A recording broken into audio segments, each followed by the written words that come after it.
Welcome to my Channel Deep Sleep Mission-DSM. As we begin, I would be delighted if you could share your location in the comments below.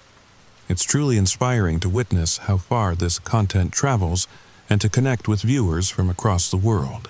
Picture this. You wake up one Tuesday morning in Cedar Rapids, Iowa, 300 miles from the nearest ocean. Your 2019 Honda Civic is parked in your driveway, same as always. But there's something wrong. Something that shouldn't exist. Something that makes your coffee mug slip from trembling fingers and shatter on your kitchen tiles. Barnacles, dozens of them, growing on your car's hood like pale, crusty tumors. Now, I know what you're thinking. Barnacles don't grow on cars, especially not in Iowa. But stick around, because what happened to me over the next 7 days will make you question everything you think you know about the natural world. And maybe check your own driveway a little more carefully tonight. The story is now going to start. My name is Marcus Chen, and I'm a practical guy. I work IT support for a medical supply company in Cedar Rapids. I drive a reliable Honda, pay my mortgage on time, and the most exciting thing in my life is usually deciding between Netflix or Hulu after dinner. That Tuesday started normal enough. I'd overslept because my phone died overnight. Again. Classic Marcus. I stumbled to the kitchen in my boxers and Cubs t-shirt, started the coffee, and glanced out the window to check if it was raining. That's when I saw them. At first, I thought someone had dumped garbage on my car. Maybe those kids from down the street. Jamie's always talking about pranks on TikTok. But as I squinted through the morning light filtering through my maple tree, the shapes looked organic, attached. I grabbed my coffee and stepped onto the front porch in my bare feet. The October air bit at my ankles, but I barely noticed.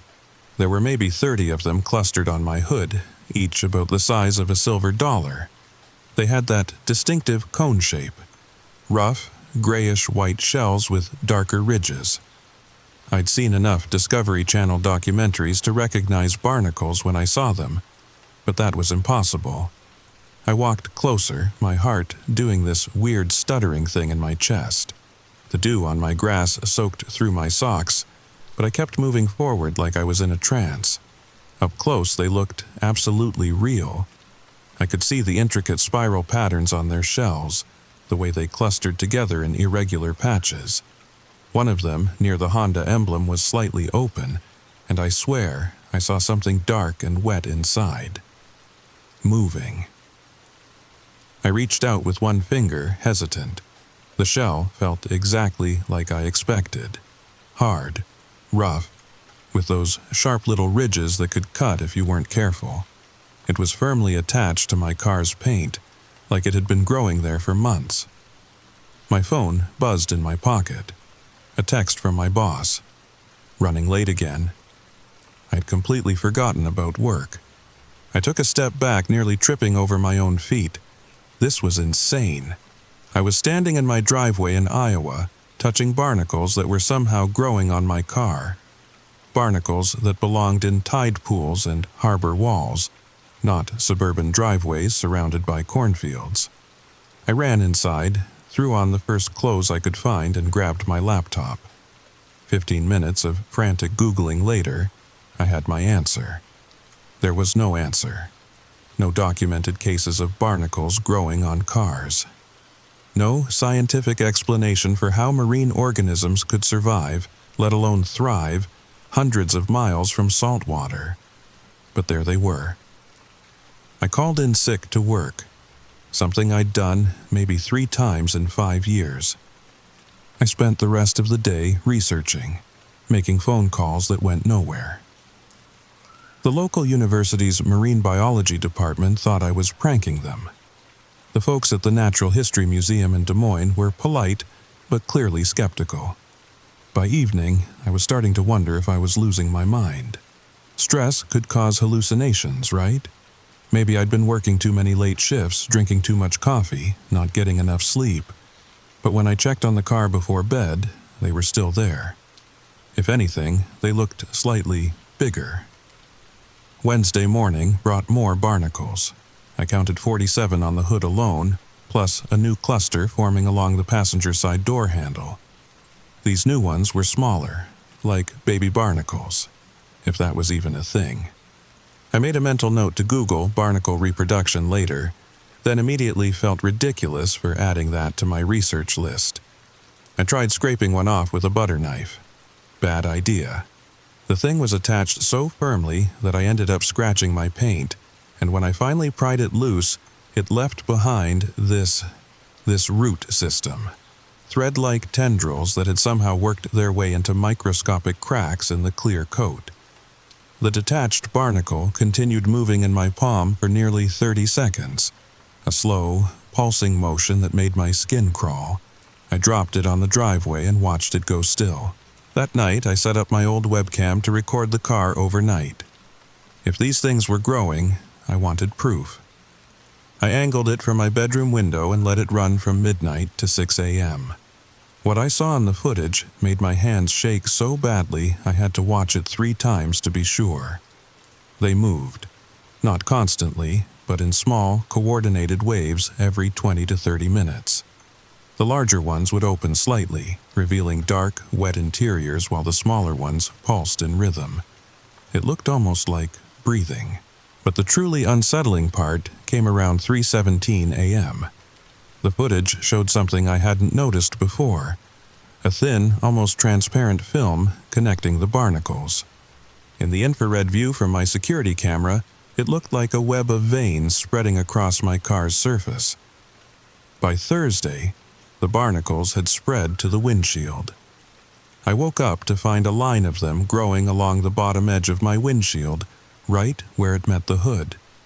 They were small, maybe the size of nickels, but they obscured part of my view.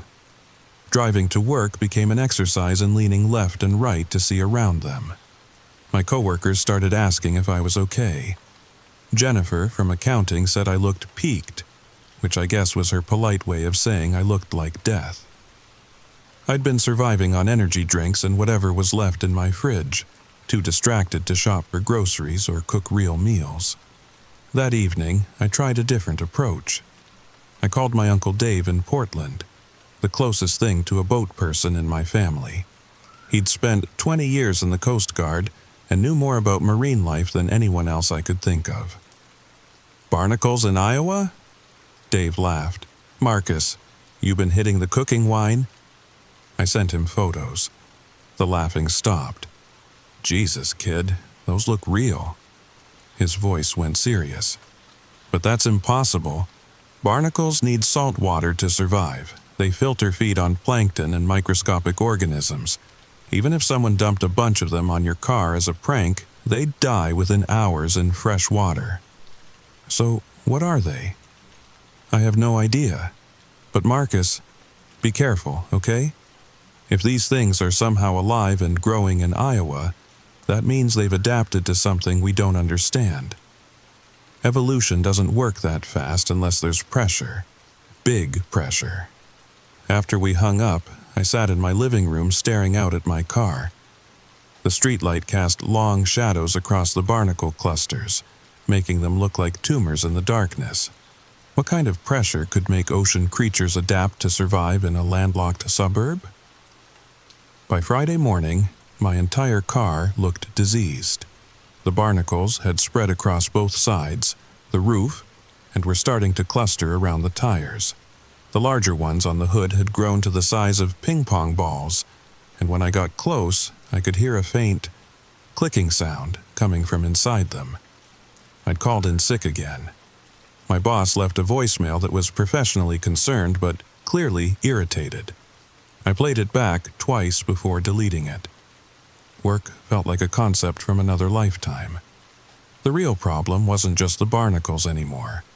It was what they were doing to my car. The metal beneath them had started to corrode. Not rust, something else. The paint had taken on a greenish tint, and the chrome around my windows was developing dark stains that looked almost organic. When I touched the affected areas, they felt spongy, like the metal itself was changing. I made the mistake of pressing harder on one spot near the driver's side mirror. My finger sank into what should have been solid steel like it was wet clay. The surface gave way with a soft, squelching sound that made my stomach lurch. When I pulled my hand back, there was a depression in the metal, shaped exactly like my fingerprint. The edges of the indentation were dark and wet, and I swear I could see tiny fibers, almost like roots, spreading outward from where I'd touched. That's when I noticed my hands. 3 small, circular marks on my palm, where I'd handled the detached barnacle earlier in the week. They looked like tiny burn scars, but they weren't painful. They were warm, and they pulsed with a rhythm that matched my heartbeat. I scrubbed my hands raw in the kitchen sink, but the marks remained. Under a magnifying glass, they looked almost like tiny barnacle shells embedded in my skin. The thought made me so nauseous I had to sit down on my bathroom floor with my head between my knees. My neighbor, Mrs. Peterson, knocked on my door around noon. She was carrying a plate of her famous chocolate chip cookies, the kind gesture she'd been doing for the 3 years I'd lived here. "Marcus, honey, I haven't seen you leave for work all week. Are you feeling all right?" I opened the door just a crack, keeping the chain latched. Mrs. Peterson was 74, with silver hair and the kind of genuine concern that made you remember there were still good people in the world. "Just a stomach bug, Mrs. Peterson. I don't want to get you sick." She peered past me toward my driveway and her expression changed. "Good heavens! What happened to your car? It looks like it's covered in... Are those mushrooms?" "Something like that. I'm dealing with it." "Well, you should call your insurance company. That looks like it could be mold damage from sitting in moisture. My late husband Harold had something similar happen to his Buick after that flood in '98. After she left, I watched from my window as she walked back to her house. She kept glancing back at my car, shaking her head.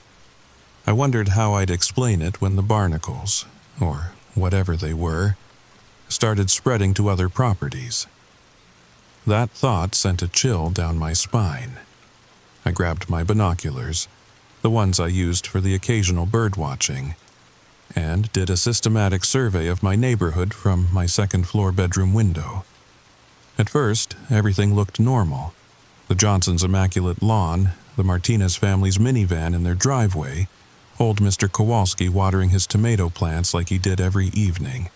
Then I saw something that made my hands tremble so badly I almost dropped the binoculars. A small cluster of the cone-shaped growths on the Johnsons' mailbox post.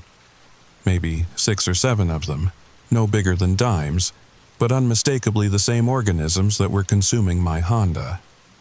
I adjusted the focus, praying I was wrong. But no, they were there, growing on painted metal 2 houses down from mine. My phone rang, startling me so badly I knocked over my water glass. Unknown number. "Hello? Mr. Chen, this is Dr. Amanda Rodriguez from the University of Iowa's Marine Biology Department. I understand you called earlier this week about some unusual specimens." My heart pounded. I'd left messages everywhere, but hadn't expected anyone to take me seriously. "Yes, that's right. I think they're barnacles growing on my car. I'm calling because we received some unusual samples from the Iowa River yesterday. A fisherman brought in what he described as ocean creatures growing on his boat dock.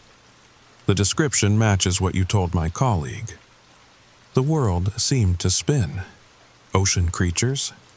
In the Iowa River? That's what we thought too. "Mr. Chen, I'm driving up to Cedar Rapids first thing tomorrow morning. Would you be available to show me these specimens?" After we hung up, I sat in my dark kitchen, staring out at my car in the driveway. The street lamp illuminated the clusters of false barnacles, and in the shifting light they almost seemed to be moving. My cell phone buzzed. A text from my sister Linda in Denver. "Saw the weirdest thing today. Some kind of sea stuff growing on a car in the King Soopers parking lot. Made me think of your old marine biology phase. LOL. Miss you." She'd attached a photo. My blood turned to ice water. The image showed a silver Ford Focus covered in exactly the same cone-shaped growths that were devouring my Honda. Same size, same clustering pattern, same organic staining of the metal beneath. I called her immediately. "Linda, where exactly did you see that car?" "Hey, Marcus, at the grocery store on South Broadway." "Why? You sound weird." "Listen to me carefully. Don't go near that car. Don't touch it. And if you see anything similar, call me right away." "Marcus, you're scaring me. What's going on?" How could I explain that something impossible was spreading across the country? How could I tell her that whatever was consuming my car in Iowa had somehow reached Colorado? Just promise me you'll be careful, okay? After Linda hung up, I sat in my living room with my laptop, frantically searching social media for any mentions of unusual growths on vehicles. What I found made my stomach drop. A Facebook post from Omaha. Anyone know what these crusty things are on my truck? A Reddit thread from Kansas City. Weird barnacle-looking stuff appeared overnight on my car. Not near any water. WTF? A Twitter photo from Des Moines. Insurance company says this isn't covered. Anyone seen anything like this before? All of them showed the same organisms. All of them were hundreds of miles from any ocean. I made a list of every location I could find online. Cedar Rapids, Omaha, Kansas City, Des Moines, Denver, Oklahoma City, St. Louis. When I plotted them on a map, a pattern emerged that made my hands shake. They were all along major interstate highways, all within a few miles of truck stops or rest areas where travelers might park overnight. I thought about my own travels over the past month, the gas stations I'd stopped at, the parking lots where I'd left my car while running errands. How many surfaces had my contaminated Honda touched? How many parking spaces had I occupied while these things were spreading their microscopic spawn? My phone rang again. Dr. Rodriguez. "Mr. Chen, I've been in contact with colleagues at other universities. We're seeing reports of similar organisms from multiple states. This is much bigger than we initially thought." "How much bigger?" "At least 7 states so far, possibly more." "Mr. Chen, I need to ask you something important. Have you traveled outside of Iowa recently? Specifically, have you been to any government facilities or research installations?" The memory hit me like a physical blow. Biogen Solutions, about 3 weeks ago, but that was just a routine IT installation. The silence on her end lasted too long. "Dr. Rodriguez?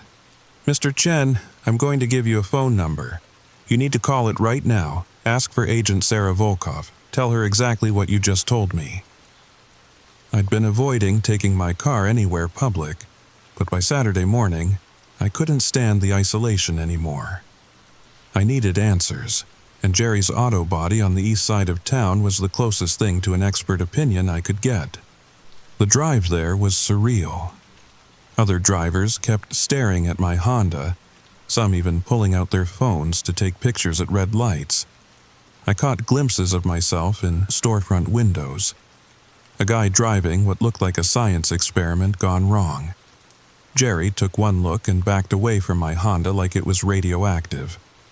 "What the hell did you drive through, Marcus?" he asked, pulling off his work gloves. "I've never seen anything like this. These things, are they alive?" "I think so."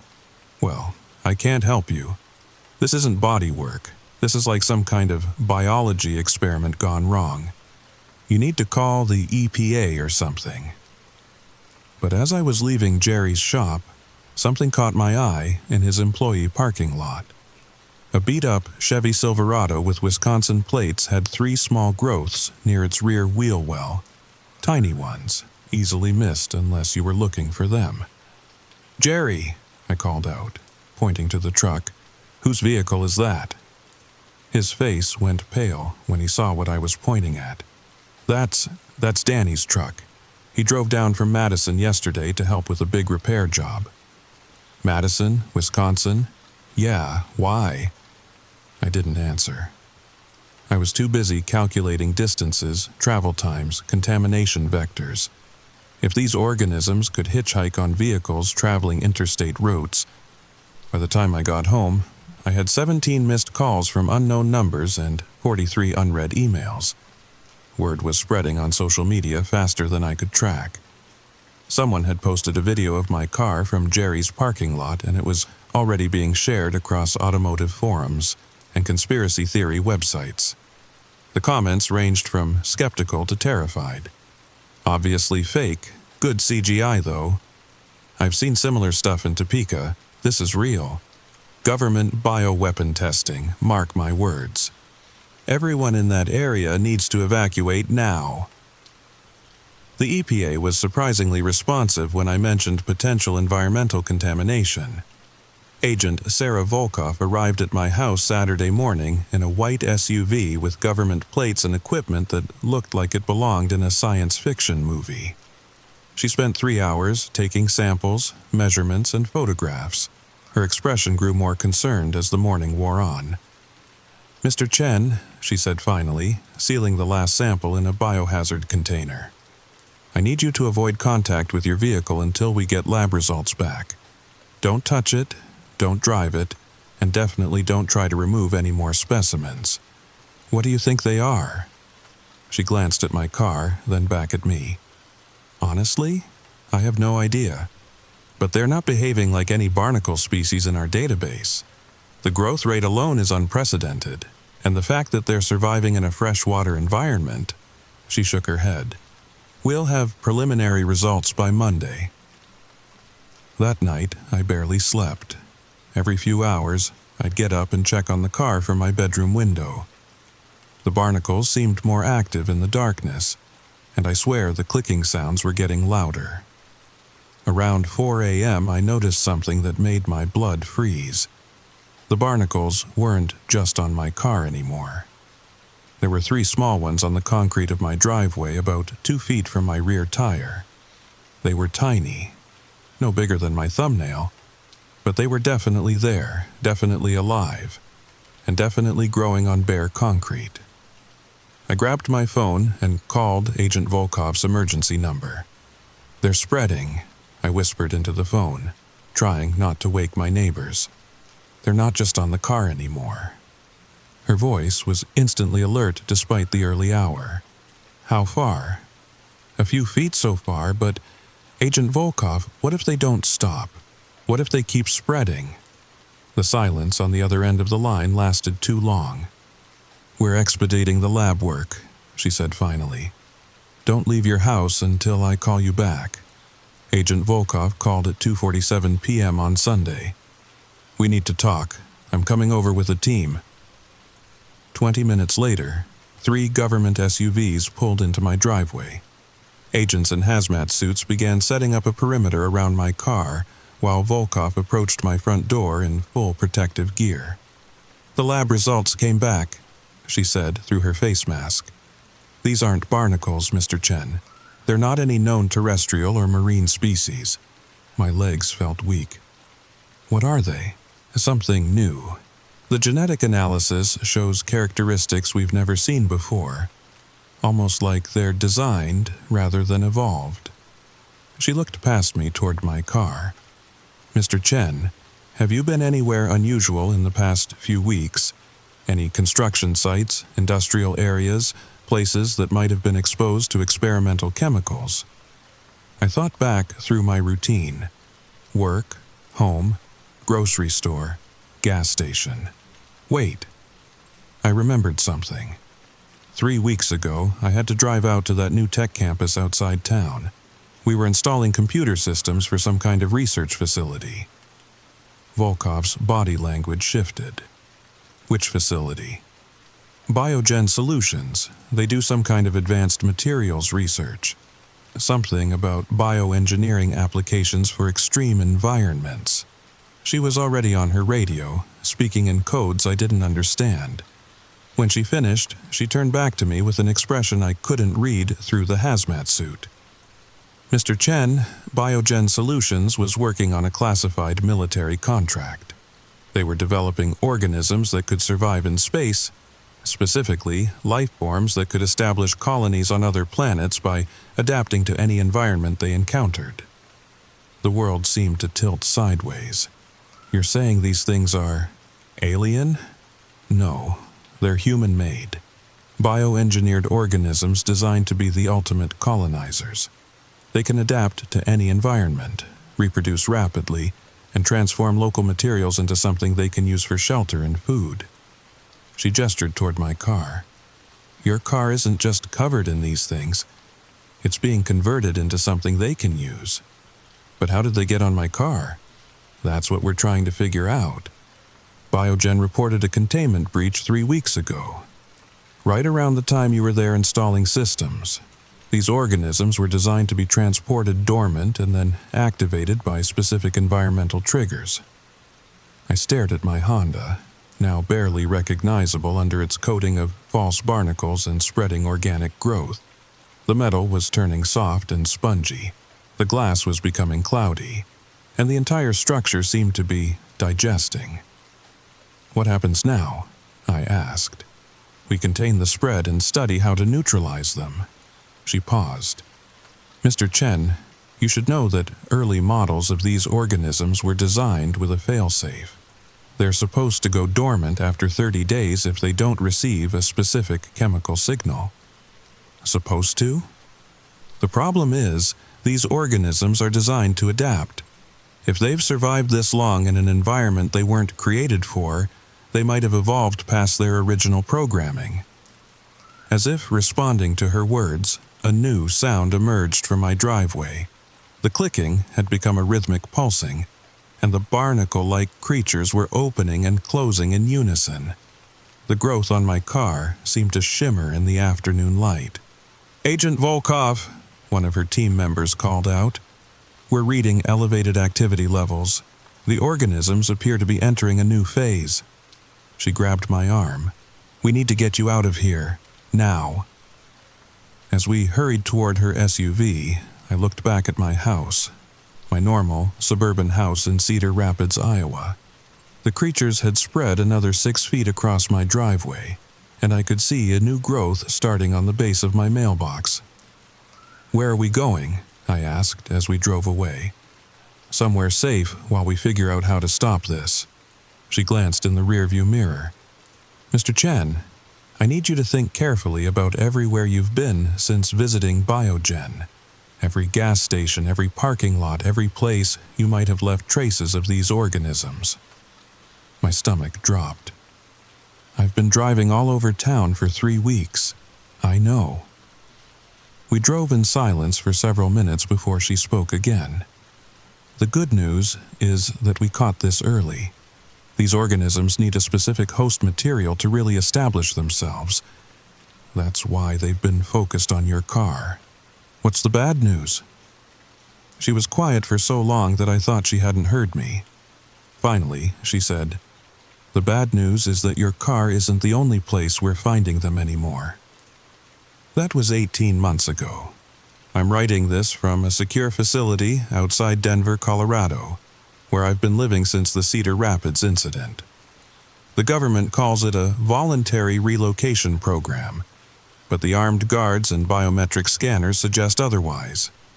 My case file number is CR4471, and I'm one of 37 documented patient zero individuals across the continental United States. We're the ones who had direct contact with what they now officially call adaptive synthetic organisms before the containment protocols were established. Agent Volkov still visits me twice a month. She's older now, grayer, with the kind of exhaustion that comes from fighting a war most people don't know is happening. The official story changed multiple times over the first year. First, it was environmental contamination from industrial runoff. Then it became an invasive species accidentally introduced through shipping containers. The current public explanation involves biofilm bacteria that can be easily treated with specialized cleaning agents. All lies. The truth is that Biogen Solutions was developing terraforming organisms for a joint NASA Defense Department project called New Eden Protocol. The idea was elegant in its simplicity. Create life forms that could transform any environment into something habitable for human colonization. The ASOs were designed to be the perfect colonizers. They could adapt to any climate, consume and convert any material into usable resources, and reproduce at exponential rates when activated by specific chemical triggers. The containment breach wasn't an accident. It was sabotage. Dr. Elena Vasquez, one of Biogen's lead researchers, had discovered that the military intended to deploy ASOs as biological weapons rather than colonization tools. She tried to expose the project publicly, but instead of going to the media, she chose a more direct approach. She released modified versions of the organisms into the facility's ventilation system, banking on their adaptive nature to create an environmental disaster too large to cover up. What she didn't anticipate was how quickly they would spread, or how effectively the government could contain information in the age of social media. The Cedar Rapids incident was just the beginning. Within 6 months, ASO outbreaks had been reported in 43 states and 7 countries. The organisms adapted to every environment they encountered. Arctic tundra in Alaska, desert highways in Nevada, urban subway systems in New York. But they all maintained certain characteristics. They preferred metal surfaces, especially vehicles.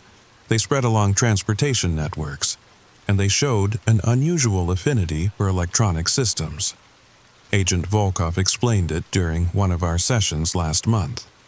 They're not just consuming materials, she said, reviewing my latest test results. They're learning from them. Every car they infest, every computer system they come into contact with, they're incorporating that information into their genetic structure. What kind of information? GPS coordinates, travel patterns, communication networks. We think they're building a map. A map of what? She was quiet for a long moment, staring out the window at the Colorado mountains. Everything. Every major city, every highway system, every power grid connection. They're preparing for something we don't understand yet. My latest medical exam showed that the marks on my hands have spread up my arms in intricate web-like patterns. They don't hurt. If anything, they feel warm and oddly comforting. But under ultraviolet light, they glow with the same phosphorescent quality as the ASOs. Dr. Kimura, the facility's lead physician, says I'm developing what they call symbiotic integration. Essentially, my body is adapting to coexist with ASO genetic material. You're not becoming one of them, she assured me during my last appointment. But you're not entirely human anymore either.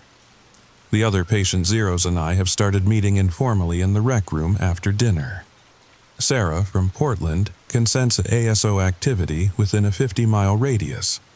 David from Miami claims he can communicate with them telepathically, though the doctors think that's psychological trauma. Me, I dream in coordinates now. Every night, I see patterns spreading across maps of North America, glowing dots connected by flowing lines, like a circulatory system made of light. The network is growing, expanding, becoming more complex each time I close my eyes. And sometimes, in those dreams, I understand what they're building. It's not a map, it's a nervous system. Last week, during a routine interview session, Agent Volkov asked me a question that made my blood freeze. Marcus, in your dreams, do you ever see other planets? The answer was yes, but I lied. Some knowledge is too dangerous to share, even with people trying to help you. Because the truth is, the ASOs weren't designed for Earth colonization at all. They were designed to prepare worlds for something else. Something that's been watching our planet for a very long time, waiting for the right conditions to arrive. The barnacles on my car were never the real threat. They were just the welcoming committee. So here's my question for you, listening to this in the comfort of your warm bed. When was the last time you really looked at your car? I mean, really looked. At every surface, every crevice, every place where something small and patient might choose to hide. Because if there's one thing I learned from my experience, it's this. We're not alone on this planet anymore. We've made sure of that. And somewhere out there, in parking lots and driveways across the Midwest, something is waiting to grow. Sweet dreams. Story number 2. Listen, I need to tell you something. Something that happened in my kitchen last Tuesday night. And before you click away thinking this is just another weird internet story, wait, because what I'm about to share might already be happening in your freezer right now. You just haven't noticed yet. Check your ice tray when you're done reading. I dare you. Actually, maybe don't. Maybe it's better if you don't know. But first, let me tell you about the email I found in my drafts folder this morning. An email I never wrote. An email addressed to someone called the Coordinator, with GPS coordinates to every house on my street. The subject line simply read, "Harvest complete, awaiting final instructions." I never sent it, but according to the timestamp, it went out at exactly 3:17 a.m. The same time I first saw the spheres glow. Our story begins now. The first time I noticed them, I was making myself a bourbon on the rocks after another 12-hour shift at the Cleveland Medical Center. Just a Tuesday night. Nothing special. The ice cube clinked into my glass and I almost dropped the whole thing. Perfect sphere. Not kind of round. Not mostly spherical. A flawless, mathematical sphere. I stared at it for maybe 30 seconds before laughing at myself. "Get it together, Marcus," I muttered. "You're seeing things." But when I went back to the freezer and dumped out the entire tray, 7 more perfect spheres rolled across my counter. The rest were normal cubes, jagged, cloudy, regular ice. But these 8, I picked one up. It was heavier than it should have been, dense. And when I held it up to the kitchen light, I swear I saw something move inside, just for a second, like smoke trapped in glass. Here's what I didn't tell you before. What I couldn't bring myself to admit, even to myself. When I held that first sphere, I felt it. A pulse, rhythmic, like a heartbeat made of ice and impossibility. And for just a moment, I swear I heard my grandmother's voice. She'd been dead for 15 years, but there she was, whispering my childhood nickname, Little Doctor. The name she used when she'd bandage my scraped knees and tell me I'd save lives someday. The sphere grew cold enough to burn, and I dropped it. When it hit the floor, it didn't shatter. It rang, like a bell. A perfect, crystalline note that seemed to hang in the air long after the sphere stopped moving. That's when things started getting wrong. The first text came from my neighbor Janet around 11 p.m. She lived 3 doors down in our little suburban development off Mayfield Road. "Marcus, weird question. Are your ice cubes acting strange?" My hands were already shaking as I typed back. "Define strange." "Perfect balls, like marbles. Tom thinks I'm crazy, but I know what I saw." I set my phone down, walked to my sliding glass door, and looked out at the other houses on Sycamore Court. Kitchen lights were on in almost every home. On a Tuesday night, at 11 p.m. That should have been my first real warning. But here's what made my blood run cold. I could see into Mrs. Chen's kitchen window 2 houses over. She was standing at her counter, holding something up to the light. Something round, something that pulsed with that same sick blue glow I'd seen in my own sphere. And she was smiling, not a normal smile, the kind of smile you see on people in old photographs. Frozen, unnatural, like someone had carved it into her face with a blade. I went back to examining the spheres. Under my desk lamp, they were even more unsettling. The surface wasn't just smooth, it was impossibly smooth. No tool marks, no freeze lines, no bubbles. And the longer I stared, the more I noticed this shimmer. Like heat waves, but cold. My phone buzzed again. Janet. Tom just threw ours away. Said I was being paranoid, but Marcus, they came back. What do you mean they came back? In the freezer. Same tray. Same spots. Like we never touched them. Before I could respond, another text appeared. From a number I didn't recognize. Don't trust the ice. Don't trust your neighbors. Don't trust yourself. The convergence has begun. A friend. I looked at my counter where I'd left the 8 spheres. They were gone. Every single one. The freezer door was closed. I know it was closed because I'm obsessive about that. Electricity bills, you know. But when I opened it, 8 perfect spheres. Same positions in the tray. But now there was something else. A 9th sphere, larger than the others, sitting in the center like some kind of queen piece in a chess game I didn't understand. That's when I did what any rational person would do.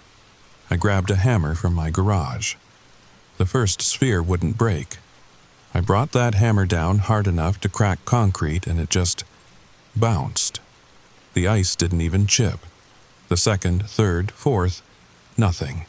They'd skitter across my garage floor like pinballs, completely intact. By the 5th one, I noticed something else. They were getting colder. Not normal ice cold. The kind of cold that burns. I had to use kitchen tongs to pick them up. But the 9th sphere, the large one, I couldn't even touch it with the tongs. The metal stuck to its surface like my tongue to a flagpole in winter. When I finally yanked the tongs free, they left behind perfect impressions in the sphere's surface. Impressions that slowly filled themselves in, like the sphere was healing. Midnight came and went. I was in full research mode, laptop open, searching everything I could about anomalous ice formation.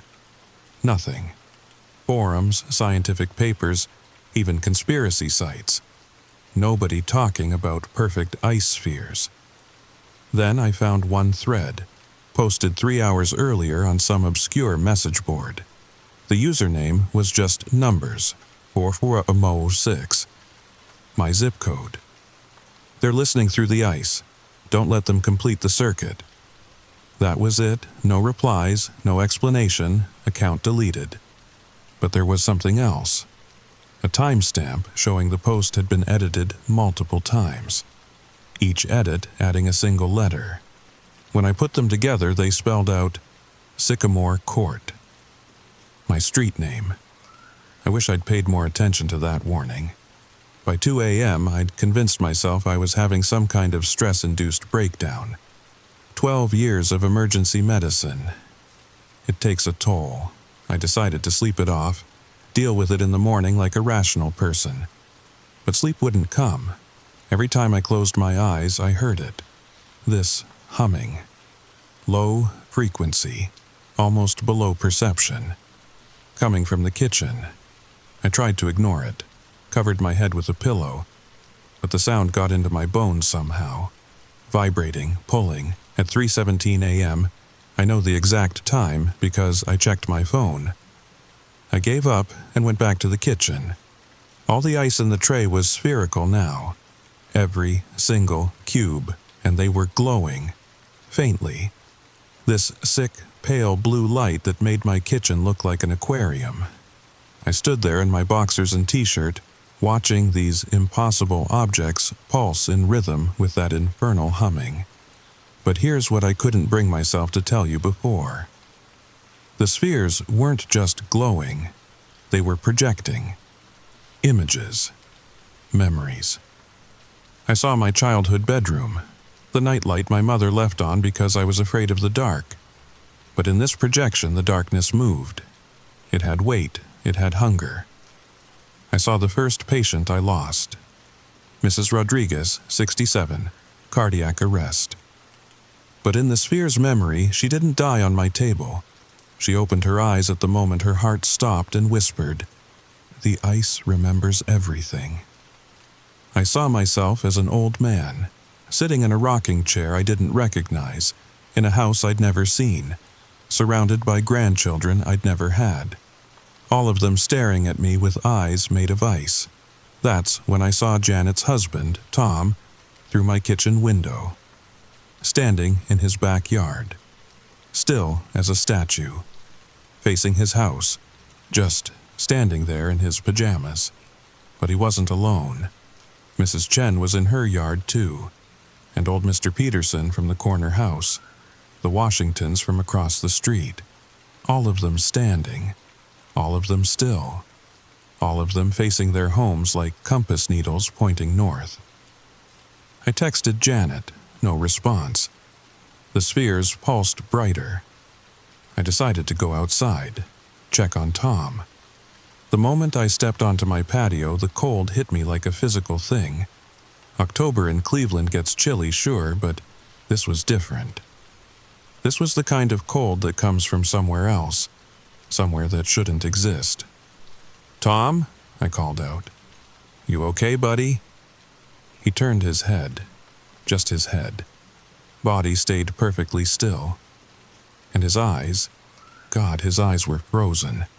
Actually frozen. Ice crystals spreading from the corners like some kind of infection. He opened his mouth, probably to scream, but all that came out was this crackling sound, like stepping on fresh snow. But before he shattered, he spoke. One word, clear as daylight. Finally. Then he exploded into 1,000 pieces of frozen meat and bone. The pieces hit the ground with these tiny tinkling sounds like wind chimes, but the fragments, they didn't stay still. They slithered across the grass like insects, gathering in geometric patterns. Circles within circles within circles. I ran, not proud of it, but I ran straight back into my house and slammed the door. My hands were shaking so bad I could barely turn the deadbolt. Through the window, I could see the spot where Tom had been. The fragments were gone, but something remained. Frost on the grass in impossible patterns. Mathematical equations written in ice. The humming in my kitchen got louder. I grabbed my phone to call 911, but the screen was covered in ice, spreading from the inside out. But before it died completely, I saw something that made my blood freeze in my veins. My call log showed dozens of outgoing calls, all to numbers I didn't recognize, all lasting exactly 3 minutes and 17 seconds, all placed while I was asleep. The last entry showed I'd called my own number. At 3:17 a.m., the call was still active. I put the frozen phone to my ear and heard my own voice. "The circuit is almost complete. Do not resist." Power went out next, not just my house, the whole street. I watched through my window as every light on Sycamore Court blinked out in sequence, house by house, like something was moving through the power lines. Hunting. The only light came from the kitchens. That sick blue glow, getting brighter. I had to get out, had to warn someone. But when I tried to start my car, ice in the engine. When I tried to use my laptop, frozen solid. Even my damn flashlight wouldn't work. The batteries had burst from the cold. That's when I heard Janet scream. Not a normal scream. This was wrong. It started human, but ended somewhere else. Ended with that same crackling sound Tom made. Then silence. The spheres in my freezer were singing now, actually singing. No words, just these harmonics that made my teeth ache and my vision blur. I could feel them pulling at something inside me, something warm and vital, but I could also hear something else. Voices in the melody, hundreds of them, maybe thousands. All the people who had been taken before. All the people who had found perfect spheres in their ice trays and thought they were alone. They were trying to warn me. I did the only thing I could think of. I grabbed the entire ice tray and threw it in the oven, cranked it to 500 degrees. The moment that oven door closed, every window in my house exploded inward. The cold rushed in like a living thing. I could see it, actually see it, flowing across my floors like fog but faster. Searching. When it touched my coffee table, the wood split with frost patterns that looked like neural networks. When it reached my houseplants, they turned to crystal sculptures of themselves, perfect down to the last vein in every leaf. I backed into the corner of my living room, watching this impossible cold consume everything. The oven was screaming now, metal warping from whatever was happening inside. The door glowed red hot, then white hot. I could smell ozone and something else, something like copper pennies and spoiled milk.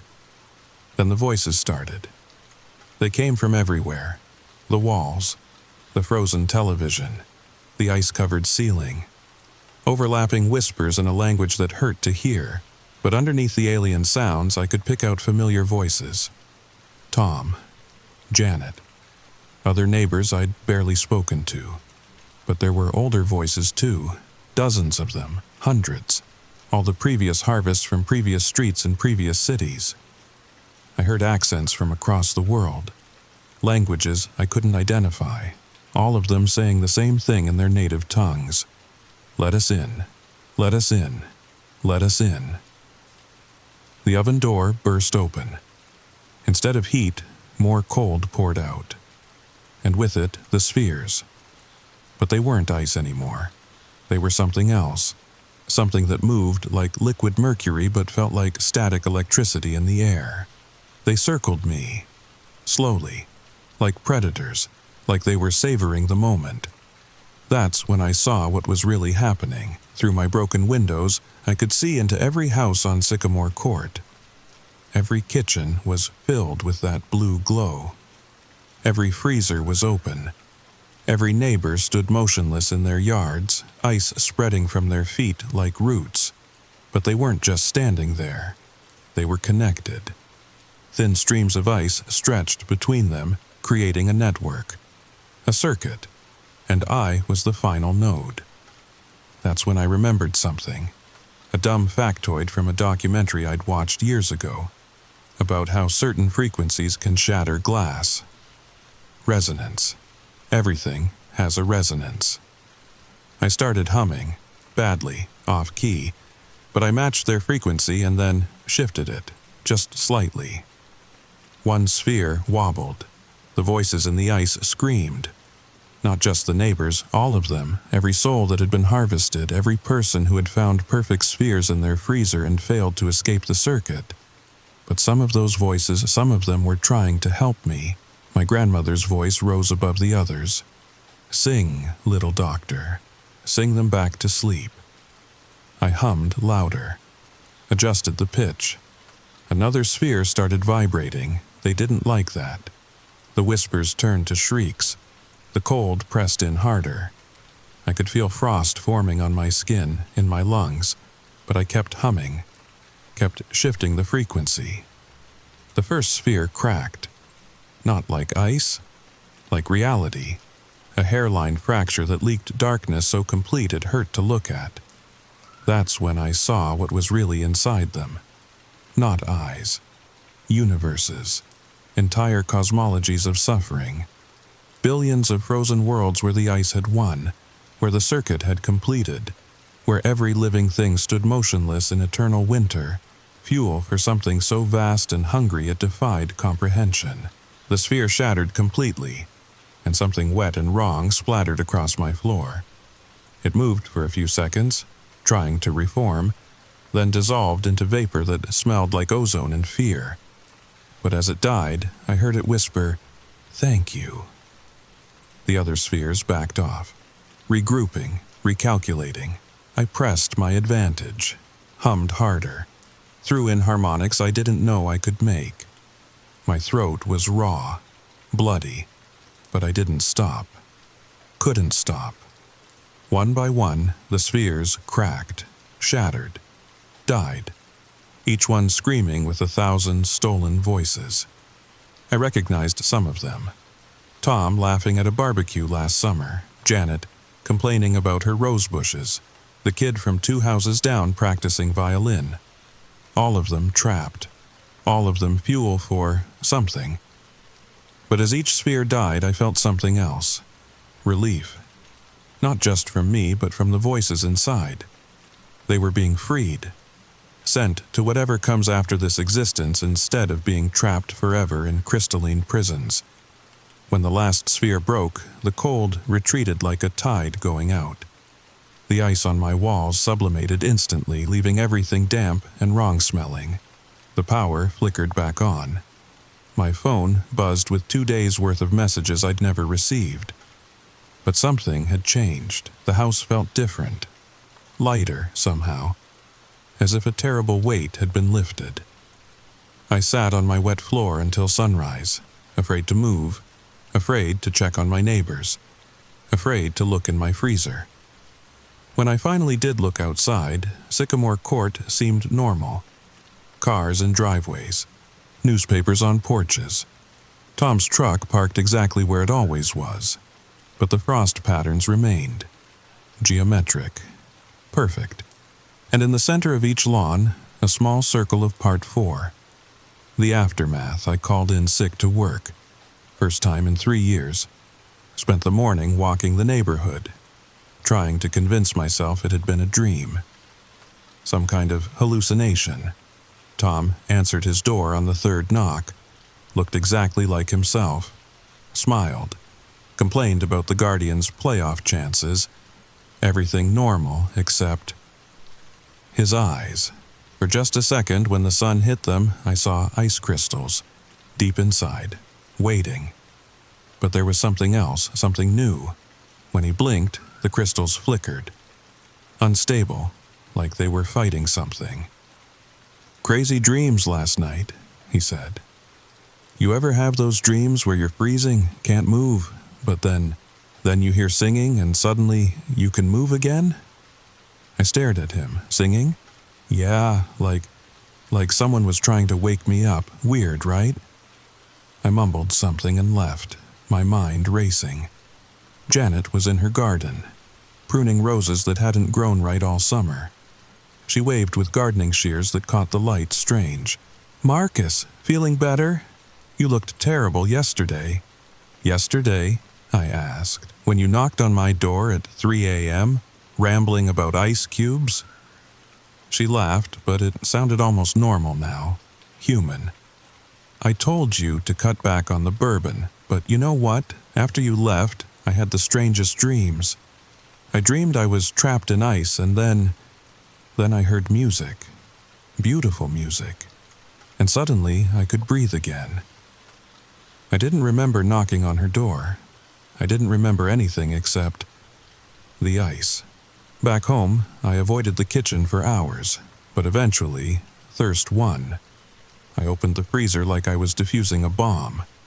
Normal ice. Cloudy. Imperfect. Regular cubes in a regular tray. Relief flooded through me until I noticed the note, stuck to the ice tray with frost. My handwriting, but I didn't remember writing it. "They're not gone, they're waiting. When the temperature drops below absolute zero, the circuit completes. Don't let them take you too."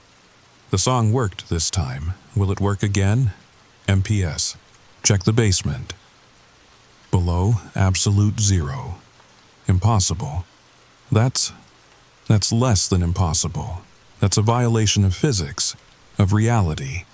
But I went to the basement anyway. In the corner behind the water heater, I found a box I'd never seen before. Inside, hundreds of photographs, all of different neighborhoods, all showing the same frost patterns on lawns, all labeled with dates going back decades. At the bottom of the box was a journal, not mine. The handwriting belonged to someone else, someone named Sarah Chen. Entry 1. The ice came to Maple Street last winter. Only I escaped, only I learned the song. Moving to Sycamore Court tomorrow. Maybe I can protect the next batch. Entry 47. The circuit is trying to complete again. The spheres are appearing. I've been leaving warnings where I can. Anonymous texts. Forum posts. I have to be careful. They're watching. Entry 83. Found the perfect house. 3 doors down from the strongest node. If I can't stop it, maybe I can teach someone else the song. Maybe this time, more people will survive. Entry 97. The young man in the corner house is a doctor. Doctors save people. Maybe he can save all of them. Mrs. Chen, my neighbor who'd been standing in her yard with the rest of them. But she wasn't taken. She was trying to save us. That was a week ago. The ice cubes are still normal. Mostly. Sometimes I catch one starting to round out, smoothing at the edges. I throw those away immediately. Run hot water over them until they're completely gone, but more keep appearing. I've stopped sleeping, started keeping the heat at 80 degrees. Costs a fortune, but it's worth it. The humming only comes when it's cold now, when the temperature drops. I've tried to leave, packed my car twice, but every time I reach the city limits my engine freezes, even in broad daylight, even with the heater blasting. Ice forms on the inside of the windshield, spelling out words in languages that shouldn't exist. The circuit must complete. You cannot escape the convergence. Soon, always soon. But I'm not fighting alone anymore. Tom and Janet and the others. They remember fragments now. During the day, they seem normal. But they've started leaving me notes, coordinates, addresses, other neighborhoods where the ice has appeared. Mrs. Chen visits every evening. She brings tea and tells me stories about the other places she's lived. The other times she's fought this thing. The other people she's taught to sing. It's not evil, she explains. It's just hungry. It feeds on stillness, on perfection, on the moments between heartbeats when everything stops. How many times have you fought it? 17 cities, 43 streets, thousands of people. She sips her tea with hands that shake slightly. But we're learning. Each time, more people escape. Each time, the song gets stronger. She shows me a map, red dots across the country, across the world, each one representing a place where the ice has tried to establish a circuit. Some dots have lines through them, victories, places where the song worked. Others remain unmarked, feeding grounds where the ice still holds dominion. Why ice? I ask. She's quiet for a long time. Ice preserves things, keeps them exactly as they were. The entity, it's afraid of change, of entropy, of the beautiful chaos of living things, so it tries to make everything perfect, still, forever. And the spheres? Storage containers, prison cells. Every soul it takes becomes part of the network, part of its power. She touches my hand with fingers that are always slightly cold. But you did something different. You didn't just break them, you freed them, you gave them peace. That night, I dream of voices, thousands of them, all singing the same wordless song, and when I wake, I understand. The humming, the frequency that shatters the spheres. It's not just random noise, it's music, the music of imperfection, of life refusing to be still, and I'm not the only one who knows it now. Epilogue. The Singers. If you're reading this, if you made it this far, check your ice. I'm serious, right now. Pause this, go check. Because if even one cube is starting to round out, if even one is heavier than it should be, if you hold it to the light and see something moving inside, don't panic. You're not alone. Find the frequency. Find the song. Let it come from your bones, your blood, your stubborn refusal to be perfect. And if you can't find it yourself, listen for us. We're out there now. Mrs. Chen and I and Tom and Janet and hundreds of others. We move from city to city, street to street. We leave warnings.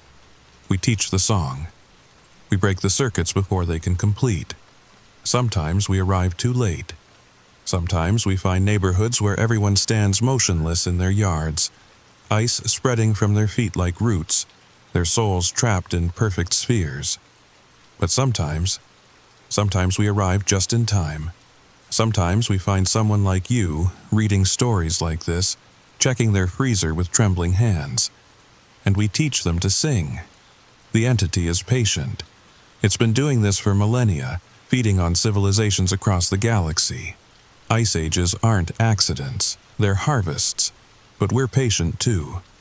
And every time it tries to establish a new circuit, more of us are waiting. More voices join the song. It's afraid now. For the first time in eons, it's afraid. Because it turns out the one thing it can't preserve, can't make perfect, can't trap in crystalline prisons, is hope. Did you check your ice yet? You should. Tonight, when you close your eyes, listen for the humming. If you hear it, don't be afraid. Sing back, and remember, you're not alone in this. We're coming. We're already here. We're the song that breaks the silence. We're the chaos that shatters the perfect spheres. We're the singers of the melting song. Sweet dreams. And when you wake up, check your ice one more time. If it's normal, thank us in the comments. If it's not, well, we'll see you soon. If you found this story on your computer without remembering how it got there, if your ice has started forming perfect spheres, if you hear humming in the walls when the temperature drops, contact the singers. We monitor all social media for keywords. We're coming. Hold on. Learn the song, the network. Story number 3. The photograph should have been there. But it wasn't. Just an empty space on my mother's mantelpiece where my 5th grade school picture used to sit between my sister's graduation photo and Dad's military portrait. The dust outline was still visible, a perfect rectangle that proved something had been there for years. But when I asked Mom about it, she looked at me like I'd spoken in a foreign language. "What photo, sweetie? I've never put your school pictures on the mantel." That was 3 days ago, and now I'm sitting in my childhood bedroom in Denver, staring at walls that feel wrong somehow. The Pokemon posters I remembered covering every inch of space? Gone. The glow-in-the-dark stars I'd carefully arranged into constellations on my ceiling never existed, according to everyone else. Even the pencil marks on my door frame where Mom used to measure my height. They're there, but they skip years, age 7, then straight to age 11. 4 years of my life just missing. But here's what really terrifies me. I can feel more memories slipping away even as I try to hold on to them, like trying to catch water with your bare hands. If this sounds impossible, stick around, because what I discovered about why this is happening will change everything you think you know about memory, childhood, and the terrifying possibility that some experiences are meant to be forgotten. The story begins now. I've always prided myself on having a good memory. In college at the University of Colorado, my friends used to joke that I was like a walking encyclopedia of random childhood stories. Remember that time we got lost in the Walmart and I hid in the clothing racks? Remember when I broke my arm falling off the monkey bars at Washington Elementary? Remember the summer I spent every day at Cherry Creek Pool, teaching myself to hold my breath underwater for 2 minutes? Except none of my friends remembered these stories anymore. It started small. Last month I was having dinner with my college roommate Sarah at that little Italian place on 16th Street Mall. We were reminiscing about our childhoods when I brought up the time I accidentally dyed my hair green, trying to bleach it with household cleaner in 4th grade. Sarah laughed, but not in recognition. "That's hilarious, but I think you're mixing up someone else's story with your own. You've always had brown hair. Never been much of a risk taker with hairstyles." I pulled out my phone, scrolling through old photos to prove her wrong. But as I swiped through years of pictures, there it was. Brown hair in every single photo. Not a hint of the green disaster I remembered so vividly. I could still feel the shame of walking into Mrs. Patterson's classroom looking like a sea creature, the way kids pointed and whispered. But the evidence said it never happened. That night, I called my mom. "Remember when I dyed my hair green in elementary school?" Silence on the other end. The kind of pause that makes your stomach drop. "Honey, you never did anything like that. You were always such a well-behaved child. Never gave us any trouble with wild faces or anything. Well-behaved child. The words felt like ice water in my veins. I was anything but well-behaved. I was the kid who got detention for releasing crickets in the science lab. The one who convinced half my third-grade class to stage a protest against cafeteria lima beans. The kid who once climbed onto the school roof during recess just to see if I could. Or was I? The next few days became a blur of phone calls and frantic searching. I contacted old teachers, childhood friends, neighbors, anyone who might remember the real me, but everyone told the same story. I was quiet, studious, never caused problems. A model student who spent recess reading instead of getting into trouble. The more people I talked to, the more I realized something impossible was happening. Not only were my memories wrong, they were being actively erased from everyone else's minds too. That's when I found the first gap in the photo albums. Mom keeps everything. Every birthday party, every school event, every random Tuesday afternoon gets documented and carefully preserved in those old-fashioned photo albums with the sticky pages and clear plastic covers. But when I went through them looking for evidence of my real childhood, there were gaps. Pages where photos had clearly been removed, leaving behind only those little corner tabs that once held pictures in place. Mom, what happened to the photos that were here? She flipped through the pages, genuinely confused. I don't know what you mean. These albums have always looked like this. But I could see the evidence. The way the story jumped from my 7th birthday straight to my 12th. The missing pages between family Christmas mornings. The gaps that should have been filled with soccer games, school plays, camping trips to Rocky Mountain National Park. 5 years of my life were systematically disappearing. And somehow, I was the only one who noticed. I became obsessed with documenting everything I could remember before it disappeared completely. Late nights in my apartment on Capitol Hill, I'd sit at my laptop typing out every detail I could recall from ages 7 to 11. The way the morning sun would stream through my bedroom window at exactly 7:23 a.m. How my sheets always smelled like the lavender fabric softener Mom used. The sound of Dad's coffee grinder echoing through the house every morning at 6 a.m. sharp. But even as I wrote, I could feel the memories becoming fuzzy. Like trying to remember a dream after you've been awake for hours. The details would slip away even as I tried to capture them. I decided to visit my elementary school. Washington Elementary had been torn down years ago, replaced by a modern building with solar panels and those weird pod-shaped classrooms. But I drove to the location anyway, standing in the parking lot where my childhood playground used to be. That's when I met Mrs. Chen, the current principal.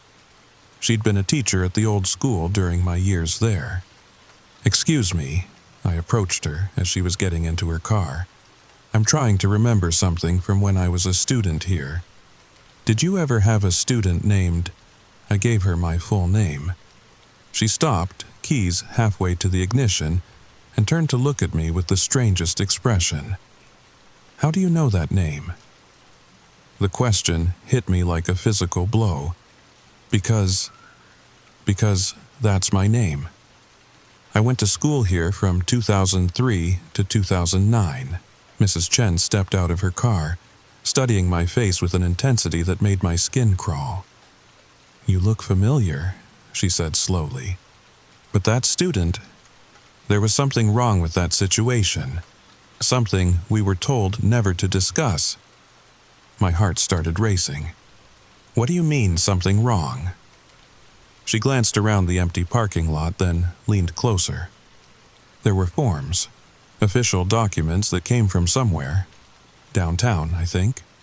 Instructions that we were to remove all records of certain students, delete files, destroy photos, never mention their names again. Your name was on that list. The world started spinning. That's impossible. Why would anyone do that? I don't know. But I remember now, you were involved in something during 4th grade. Something that made the administrators very nervous. There were men in suits who came to the school. They interviewed teachers, went through files, took boxes of records away. She paused, pressing her fingers to her temples like she was fighting a headache. This is the first time I've been able to remember any of this clearly. It's like there was a fog over those memories. But talking to you, seeing your face, it's coming back. I grabbed her arm, probably too tightly. What happened in 4th grade? What did I do? But even as I asked the question, I could see her eyes going distant again. The clarity was fading from her expression like someone adjusting the focus on a camera. I'm not sure. Maybe I'm confusing you with someone else. I'm sorry, I should go. She got back in her car and drove away, leaving me standing alone in that parking lot with more questions than answers. But now I had a clue. Something had happened in 4th grade. Something important enough that official documents were created to erase it. That night, I called my sister Emma in California. Emma is 5 years older than me, and she was in high school during my elementary school years. If anyone would remember what really happened, it would be her. Em, I need to ask you something weird. Do you remember anything strange happening when I was in 4th grade?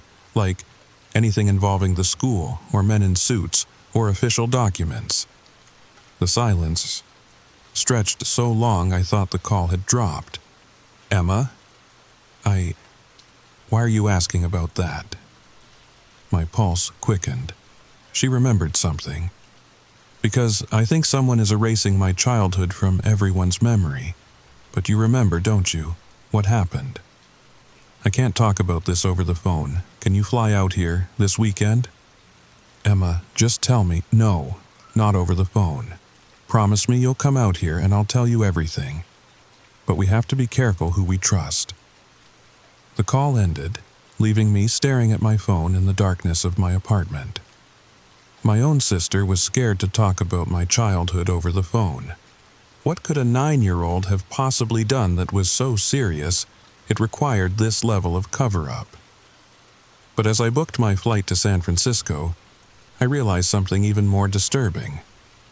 I couldn't remember what I had done either. The memories of 4th grade weren't just fading. They were completely gone. Like someone had taken an eraser to that entire year of my life. And I was starting to wonder if maybe, just maybe, they had good reason to make me forget. Emma lives in a small house in Oakland, the kind of place where every surface is covered with crystals and dream catchers and those little Tibetan prayer flags. She's always been into alternative spirituality, which is why I wasn't completely surprised when she made me leave my phone in a metal box by the front door. They can use those to track conversations, she explained, leading me to her kitchen table where she'd already laid out old photo albums and manila folders. I've been keeping these hidden for 15 years, waiting for the day you'd start remembering. The photos hit me like a physical punch. There I was at age 8, but different. My eyes looked older somehow, more aware. And I was always alone in the pictures. Even in group shots with other kids, there was this space around me, like no one wanted to get too close. Emma, what am I looking at? She sat down across from me, her hands shaking as she opened the first folder. You were special, little brother, but not in a good way, not in any way that anyone knew how to handle. She pulled out what looked like a medical report, though the letterhead was blacked out. I could see my name at the top, and below it a series of test results that made no sense to me. You started showing signs when you were 7. Mom and Dad thought you were just going through a phase at first. Imaginary friends, talking to yourself, knowing things you shouldn't know, but then it got stronger. What got stronger? You could access other people's memories. Not just access them. You could change them, edit them, make people forget things that really happened, or remember things that never did. The room started spinning. That was impossible. People don't just develop telepathic abilities. I know how it sounds, Emma continued. But I was there. I saw what you could do. Remember Mrs. Henderson from down the street? You made her forget that her husband died. For 3 months, she kept setting a place for him at dinner, waiting for him to come home from work. You thought you were being kind. Fragments of memory started surfacing. Not my own memories, but glimpses of things I shouldn't have known. Mrs. Henderson's husband collapsed in their garden while planting tomatoes. The way she screamed when she found him. The funeral with the wrong flowers because no one remembered he was allergic to lilies. I had made her forget because I couldn't stand seeing her cry. The school noticed when other kids started having problems. Memory gaps, confusion, nightmares about things that never happened. Your teacher, Mrs. Patterson, she realized you were somehow involved. She started keeping detailed notes, documenting everything. Emma pulled out a thick notebook filled with handwritten observations in careful teacher script. As I read, my blood turned cold. Subject appears to unconsciously influence classmates' recollections during stress. When embarrassed about test grade, classmates began insisting test was never given. When upset about playground conflict, involved parties could not recall what they were fighting about. Page after page of documentation. My 4th grade teacher had been running an unofficial psychological experiment on me, tracking every instance of my ability. What happened to Mrs. Patterson? She contacted some people, researchers, government types. They came to evaluate you, but by then you'd gotten scared. You went into full defensive mode and Emma's voice trailed off. And what? You erased yourself, not just from their memories, from everyone's. Teachers, classmates, even mom and dad. For almost a week, you were a ghost. You'd walk into rooms, and people would look right through you. You'd speak, and no one would hear you. The horror of it washed over me. A 9-year-old child so terrified of being studied like a lab rat that he made himself invisible to the entire world. How did I come back? You almost didn't. You were fading from reality itself. Emma reached across the table and grabbed my hands. I was the only one who remembered you, because I was out of state at college during the worst of it. When I came home for Christmas and everyone acted like I was an only child, I knew something was wrong. She pulled out one final document, this one with an official government seal that wasn't blacked out. I contacted the same researchers Mrs. Patterson had reached out to. They had a protocol for situations like yours, a way to suppress the ability permanently, but at a cost. You had to agree to let them erase the traumatic memories that triggered your power, which meant erasing most of your childhood. I stared at the consent form, signed in my own 9-year-old handwriting. A waiver allowing the government to perform selective memory modification to ensure I could live a normal life. But it's wearing off, Emma said quietly. The suppression was only meant to last until you were old enough to handle the truth. And now that you're remembering, your ability might be coming back too. As if summoned by her words, I suddenly felt it. A strange tingling in the back of my mind, like a door slowly creaking open. And with it came a terrible realization. Emma's memories of all this, they felt different somehow, sharper, more detailed than they should be after 15 years, because I was the one putting them there. Emma, when did you really find out about all this? The question hung in the air between us like smoke. My sister's face went through a series of micro-expressions. Confusion, recognition, then something that looked almost like relief. 3 days ago, she whispered. When you started remembering, I started remembering too. Everything I just told you. It all came flooding back at once, like someone was downloading files directly into my brain. The implications hit me like a freight train. If my memories were returning, and if that was triggering other people to remember, then my ability wasn't just coming back. It was already back, and it was stronger than ever. The phone calls you made, I said, pieces clicking into place. Mrs. Chen at the school, all those old friends and teachers. I wasn't just asking them to remember, I was making them remember. Emma nodded. And every time you try to recover more of your past, you're essentially performing mass hypnosis on everyone who was there. You're rewriting their reality to match your need for answers. I stood up from the table, pacing to the window. Outside, Oakland looked normal. People walking dogs, kids riding bikes, the mundane beauty of ordinary life.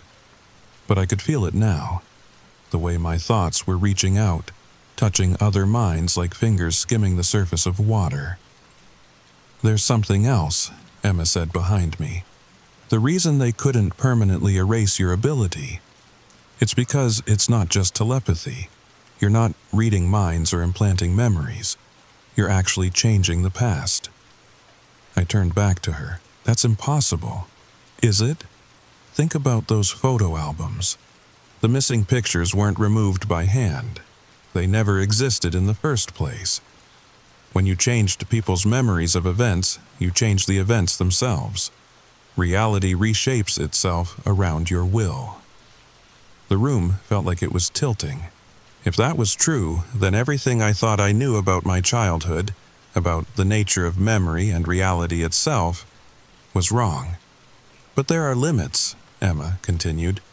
"Physical evidence that's too far removed from you remains unchanged. That's why there are still gaps in the photo albums, still empty spaces where your school picture should be. Reality tries to maintain consistency, but it can't always keep up with the changes you make."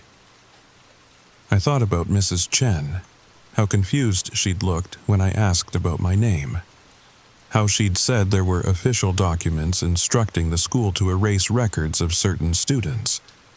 What if those documents were created retroactively, reality's way of explaining why I had been forgotten? "Emma, what if I never had this ability at all? What if I'm creating the entire story right now, making you remember things that never happened because I can't accept that my childhood was just ordinary?" She looked at me with something that might have been pity. "Then you're more powerful than anyone imagined, because you're not just changing the past. You're creating it." A new memory surfaced, crystal clear and terrifying in its mundane detail. I was 9 years old, sitting in a sterile room with fluorescent lights and beige walls. A woman in a lab coat was asking me questions while a man in a suit took notes. They wanted to know how I did it, how I made people forget. But I couldn't explain it because I didn't understand it myself. I just wanted things to be different. And then they were. "They're coming back," I said, suddenly, the knowledge appearing in my mind like it had always been there. "The researchers. They monitor for signs of ability resurgence. The phone calls I made, the people I contacted. It sent up red flags in whatever system they used to track people like me." Emma's face went pale. "How long do we have?" "I don't know. Maybe hours, maybe days. But they'll want to suppress the ability again. And this time they might not be so gentle about it." I could feel my power growing stronger by the minute, like a muscle that had been dormant for years suddenly remembering how to flex. The temptation to use it was overwhelming. I could make Emma forget this conversation, make her remember a normal childhood for me instead. I could reach out and touch the minds of the researchers who were coming, make them forget I existed entirely. I could erase myself so completely that I'd never have existed at all. "Don't," Emma said, reading the expression on my face. "Whatever you're thinking, don't. The world needs people like you, even if it doesn't understand you. People like me are dangerous. I could accidentally rewrite history, change things that shouldn't be changed. Or you could help people heal from trauma, help them forget pain that's destroying their lives, help them remember joy they've lost." Outside, a black SUV pulled up to the curb. 2 people in dark suits got out, checking devices that looked like tablets but moved too smoothly, displayed information too quickly to be normal technology. "They're here," I said. Emma grabbed my hand. You have a choice. You can let them take you, suppress your ability again, go back to living a normal life with a carefully edited past, or you can disappear. Use your power to erase yourself so completely that even they can't find you. Start over somewhere else, someone else. Live with the responsibility of what you can do. The researchers were walking up the front path now. I could feel their minds, focused and determined, but not cruel. They genuinely believed they were helping me, protecting the world from something too dangerous to exist freely. Maybe they were right. I closed my eyes and reached out with my ability, feeling the vast web of memories and possibilities spreading out around me like a spider's web made of thought and time. I could see the threads that connected me to everyone I'd ever met, every moment I'd ever changed, every reality I'd accidentally overwritten. And I realized I didn't want to be normal. I didn't want a carefully edited past or a safe, mundane future. I wanted to understand what I was, what I could do, and maybe learn to use it responsibly. The knock came at the front door. "Emma," I said, opening my eyes. "Do you trust me?" She nodded. "Then forget this conversation. Forget I was ever here. Remember only that you love your little brother wherever he might be." I reached out with my mind and gently, carefully, edited our afternoon together. Emma would remember making lunch, reading a book, taking a nap. Nothing unusual, nothing that would interest the researchers. As her memories shifted, I felt my own connection to this place, to this identity, beginning to fade. I was unwriting myself from Emma's life, from this house, from Oakland itself. The researchers would find nothing here, no trace of the person they were looking for. But I would still exist. Somewhere else, someone else. Free to figure out what I was meant to do with this impossible gift. The last thing I remember before disappearing completely is Emma's face, peaceful and content, with no memory of the brother who had just erased himself from her reality. And now I'm somewhere else. Someone else. Starting over with a new name, a new past, a new chance to learn control. But the question that haunts me, the one I can't answer even with my ability to rewrite reality itself, is this: was any of it real? Or am I just an ordinary person with an extraordinary delusion, so powerful I can make the world believe in my own fantasy? I suppose I'll never know for certain. But late at night, when I'm lying in bed in whatever city I've chosen to exist in today, I sometimes remember a childhood that might have been real, a family that might have loved me, a sister who might still be wondering where her little brother went. And I wonder, if I can change the past, could I change it back? Would I want to? The answer scares me more than anything else I've discovered about myself.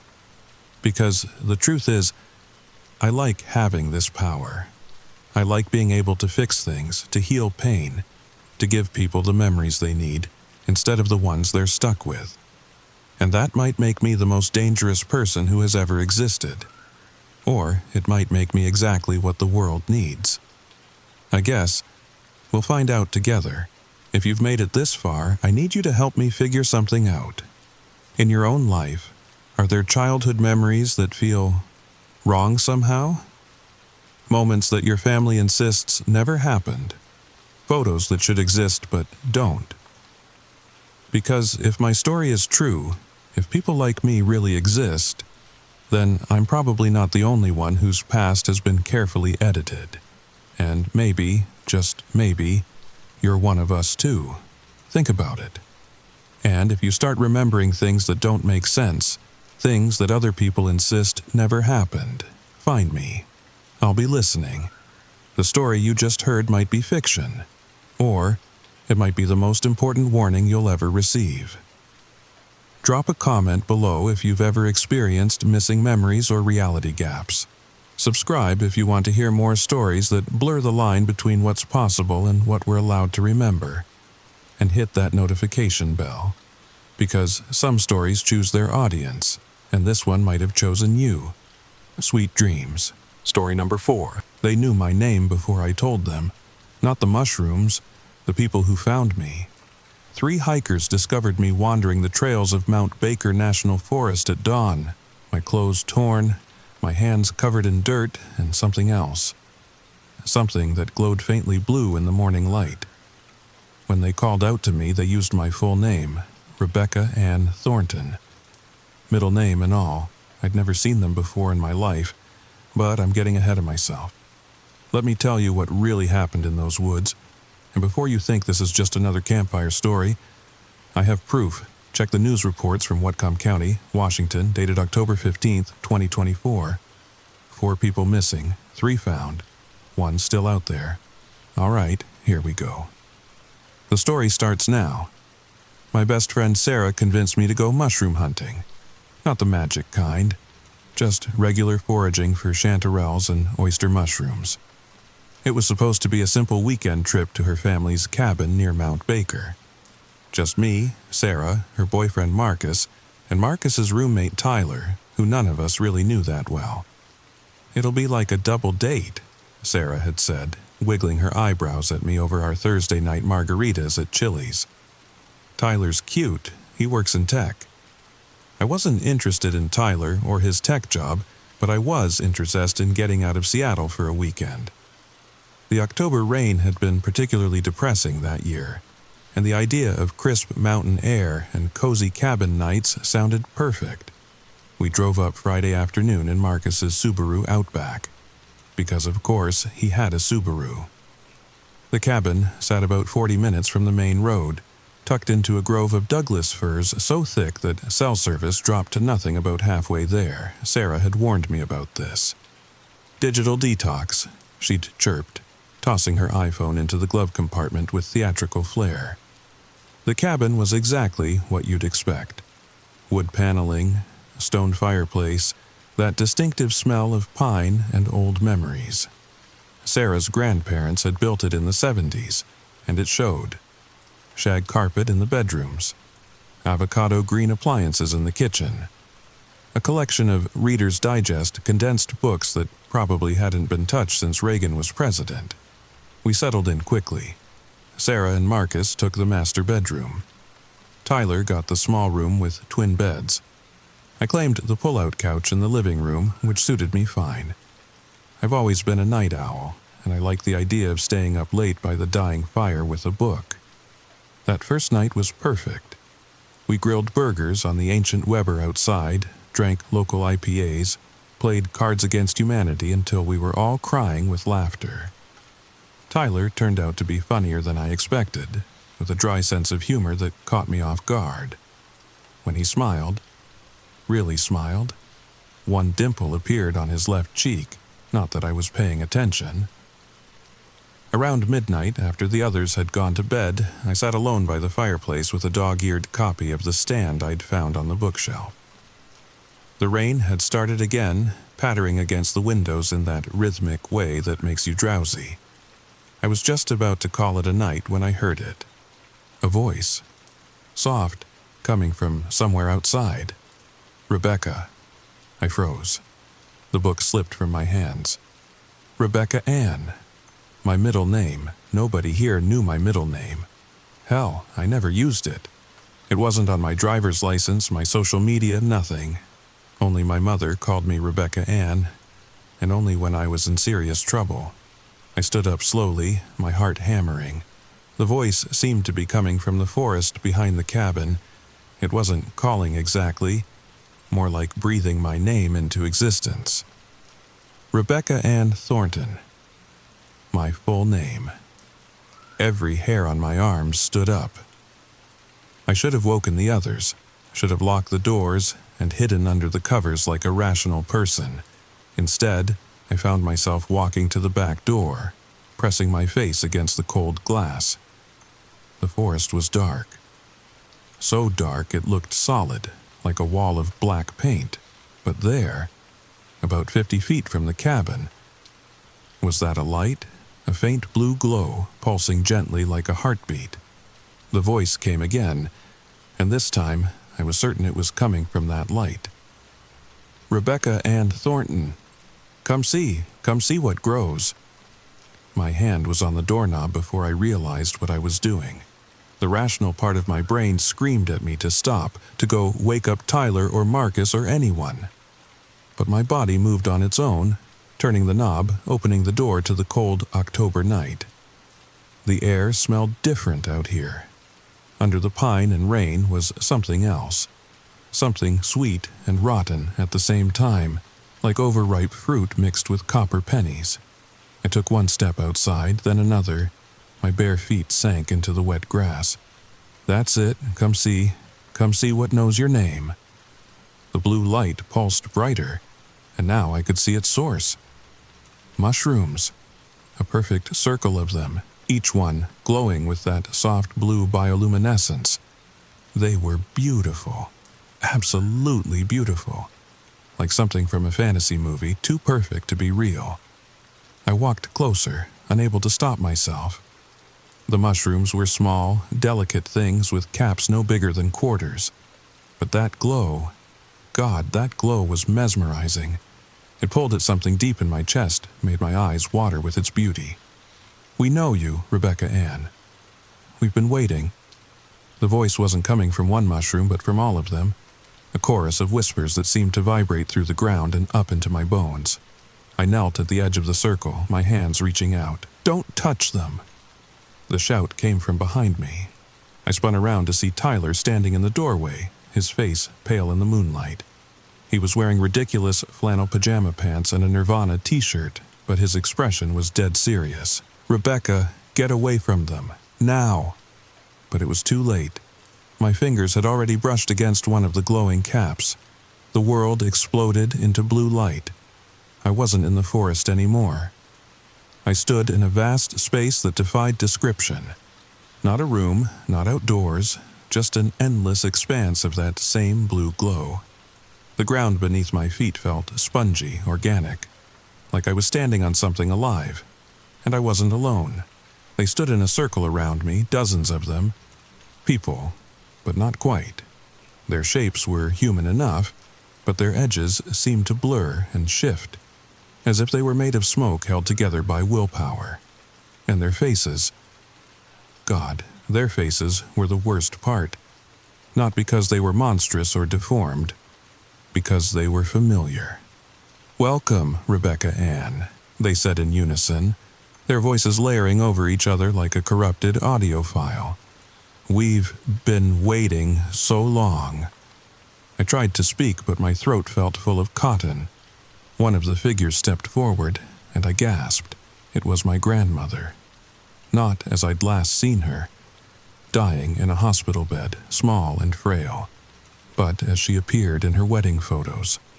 Young, beautiful, her dark hair pinned up in victory rolls. "Grandma Ruth?" My voice came out as a whisper. She smiled, but it was wrong. Too wide, too knowing. "I'm what remembers her," the thing wearing my grandmother's face said. "What grows from what's left behind. We all are." The circle tightened. I saw other faces now. My high school English teacher who'd died in a car accident. My childhood neighbor who'd passed from cancer.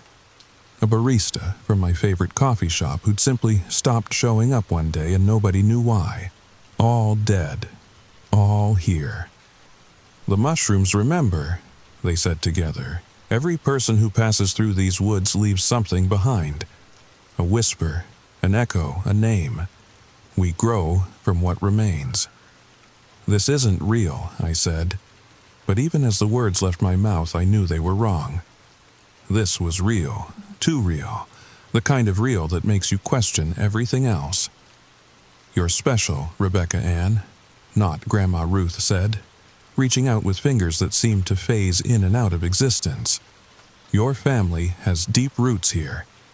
Your blood calls to us." My family? I took a step back, but the circle moved with me. "What are you talking about?" "Your great-great-grandfather built a logging camp here, right where we grow. So many names were left in this soil, so many echoes. The Thornton blood runs deep. Memories surfaced. Vague family stories about ancestors in the logging industry. My mom mentioning something about family land near Mount Baker. Details I'd never paid attention to. We've been calling your family home for generations, the figures continued, but you're the first to answer, the first to touch us willingly. I didn't mean to. Intention doesn't matter, connection does, and now you're connected, part of the network, part of what grows and whispers and remembers. I felt it then, a presence in my mind, alien and invasive, like roots spreading through my thoughts, cataloging my memories, learning who I was down to the smallest detail, every embarrassing moment, every secret, every name I'd ever known. No! I tried to pull away, but there was nowhere to go. The blue light was everywhere, inside me now, pulsing with my heartbeat. Don't fight it, not Grandma Ruth said gently. It's easier if you don't fight. Soon you'll understand. Soon you'll help us call others. Their names are already rising in your throat. She was right. I could feel them. Names bubbling up from somewhere deep. Sarah Michelle Foster, Marcus Chen, Tyler James Brennan. Not just their names, but everything about them. Their fears, their secrets. Their essence distilled into syllables I could speak into existence. That's it, the figures crooned. Let us in. Let us grow. The blue light grew brighter, so bright it hurt. I was dissolving, becoming part of something vast and hungry and ancient. In moments, I would be gone, just another echo, another whisper in the dark. Rebecca! Tyler's voice cut through everything like a blade, real, solid, human. The blue world shattered. I was back in the forest, on my knees at the edge of the mushroom circle. Tyler had his arms around me, dragging me backward. The mushrooms pulsed angrily, their glow flickering like dying light bulbs. Don't look at them, he said urgently. Don't listen. They're not what they seem. But I could still hear them. Fainter now, but there. A chorus of names being whispered into the night. Sarah Michelle Foster, Marcus Chen, Tyler James Brennan, and one more name, a new one, fresh. Rebecca Ann Thornton. Tyler half carried, half dragged me back to the cabin. My legs felt like jelly, and that blue light still danced at the edges of my vision. He slammed the door behind us and immediately started pushing the heavy bookshelf in front of it. Help me, he grunted. We need to barricade everything. Tyler, what the hell was that? Not now. Help me first. Something in his voice, pure terror barely held in check, got me moving. We shoved furniture against all the doors, drew the curtains tight. Tyler even stuffed towels under the door gaps. The whole time I could hear it. That whispered chorus of names getting louder. We need to wake the others, I said. No. Tyler grabbed my arm. They can't know, not yet. If they know, it makes them vulnerable. The mushrooms. They feed on recognition, on understanding. The more you know about them, the stronger their pull becomes. How do you know all this? He looked at me then, really looked at me. And I saw the haunted expression in his eyes, because I've seen them before. Different forest, same things. I was 12, camping with my scout troop near Mount Rainier. One of the kids, Danny Morrison, he found a circle just like that one. Touched them before anyone could stop him. Tyler sat down heavily on the couch, running his hands through his hair. He vanished for 3 days. When they found him, he was different. Knew things about people he shouldn't know, private things, secret things. He'd whisper names in his sleep, and whoever's name he spoke, they'd disappear within a week. That's impossible. Is it? He gestured toward the barricaded door. After what you just saw? I wanted to argue, but the memory of that blue place, those familiar faces that weren't quite right, stopped me. What happened to Danny? Institutionalized. Last I heard, he was still there, still whispering names. They keep him sedated most of the time because when he's awake, Tyler shuddered. When he's awake, he tries to get back to the forest, says the mushrooms are calling him home. We sat in silence for a moment. Outside, the rain had stopped, making the whispers seem louder. I could make out individual voices now. My grandmother, my teacher, all those dead faces speaking living names. "Why didn't you warn us?" I asked finally. "Would you have believed me? Hey guys, don't touch any glowing mushrooms in the forest because they're actually some kind of parasitic consciousness that feeds on human memories." He laughed bitterly. I didn't even want to come on this trip, but Marcus insisted, and I thought maybe I was crazy. Maybe what happened when I was 12 was just trauma, false memories. Until I saw you walking toward them. "They knew my name," I whispered, "my full name. Said my family had roots here." Tyler's face went even paler. "Family connection, that's bad, really bad. It means they've been waiting for you specifically, calling you home. Home to what?" Before he could answer, we heard footsteps upstairs. Slow, deliberate. Too heavy to be Sarah, too light to be Marcus. "Did someone else come with us?" I asked, though I already knew the answer. Tyler shook his head, his eyes fixed on the ceiling. The footsteps moved across the floor above us, stopping directly overhead. Then, in a voice that was almost but not quite human, we heard, "Tyler James Brennan. We know your name too. We remember what you tried to forget." The light bulb above us exploded in a shower of sparks and blue light. In the darkness, Tyler grabbed my hand. His palm was slick with sweat, trembling slightly. We could hear movement now, not just from upstairs but from all around the cabin, scratching at the windows, tapping at the doors, and underneath it all, that constant whisper of names. "We need to get Sarah and Marcus," I said. "Get to the car. Get out of here." "It won't work." Tyler's voice was hollow. "I tried to run before, with Danny. The scout leaders packed us all up, tried to drive away, but the road kept leading back to the same spot, like reality was broken. We drove for hours and never got more than a mile from camp.